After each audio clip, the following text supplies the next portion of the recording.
Here at Helmuth Ford, we are a small town dealership with no hassle and no pressure. The Garden Gate at 105 South Jefferson Street in Sigourney, proudly serving Keokuk County and the surrounding area for over 27 years. Give Cindy a call at 641-622-3191. Hours are Monday through Friday 9 to 5, Saturday 9 to noon. Stop into the Garden Gate for fresh floral arrangements, jewelry, home decor, sympathy gifts. They even have Hawkeye and Cyclone items. They've got something for everyone. It's the Garden Gate on the east side of the square in Sigourney. Mother Nature grew native prairies for thousands of years, but if you want to start one, it'll take some planning. Hi, I'm Jody Henke. Prairies are complex with many variables as you're living the country life. Living the Country Life. Ideas and inspiration for your place in the country. You can find more information on today's topic and from previous shows by visiting us online at livingthecountrylife.com. We'll return to the show after these messages. Check out our full lineup of Successful Farming podcasts. The Successful Farming podcast goes in-depth into the topics that affect farmers and ranchers. The 15 Minutes with a Farmer podcast offers a quick conversation between an editor and a farmer. The SF Shorts podcast offers bite-sized interviews about agricultural topics.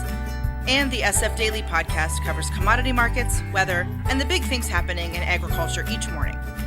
Search for Successful Farming wherever you download your podcasts.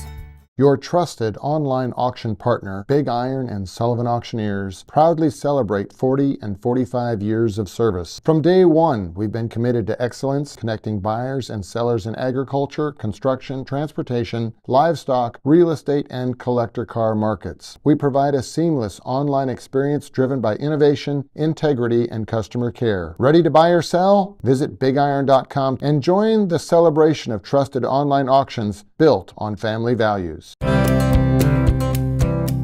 In pioneer days, native prairies grew in the middle of the United States as far as the eye could see. Today, only a fraction of a percent of those original prairies exist, but there is interest in restoring the prairie ecosystem. Laura Jackson is the director of the Tallgrass Prairie Center at the University of Northern Iowa. She says to learn as much as you can about the site you've chosen for your planting. Prairies grow in many types of soils, so before you buy a seed mix, it's important to know the soil characteristics of your land. The kind of soil that you're growing it on is going to affect your moisture, how tall the plants will get. It's going to affect the species of plants that you choose quite dramatically, because there are a lot of plants that can't tolerate super wet soils. There's a lot of plants that can't tolerate super dry soils. So you use the seed mix to cope with that. This won't be a plant-it-and-forget-it endeavor. It takes at least 3 years for a prairie to take hold. Jackson says the first year is especially critical because the annual weeds will pop up like toast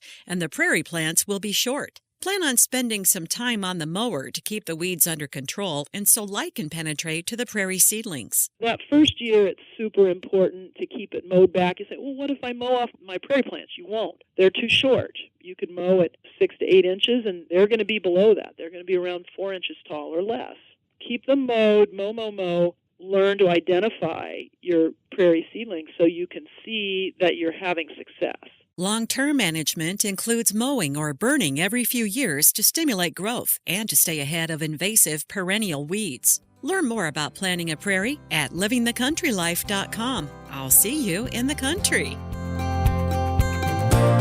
Living the Country Life. Ideas and inspiration for your place in the country. You can find more information on today's topic, share your tips, and post photos by visiting us online at livingthecountrylife.com.